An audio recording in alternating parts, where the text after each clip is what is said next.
د خپل والدینو بې قدري ونه کوئ. د چا مور او پلار چې ژوندي دي غنیمت یې وګڼئ، یو ورځ به راشي دا د دعا چینه به در باندې الله بند کي. بیا به وایي کاش څوک خو چې دعا یې راته کړې وې، د کور نه وزم د چا نه رخصت واخلم. نن چې په کور کې درته موجود دي نو رخصت ترې نه اخلي.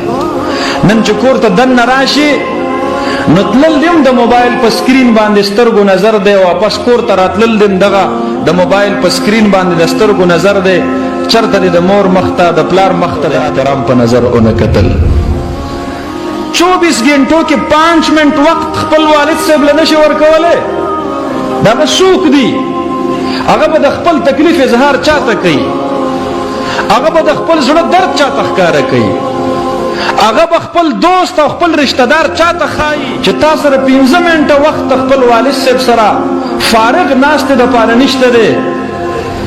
هغه سره خوراک په یو ځای نه کې، هغه سره ناسته په یو ځای نه کې، هغه نه د دعا وانه خیستله،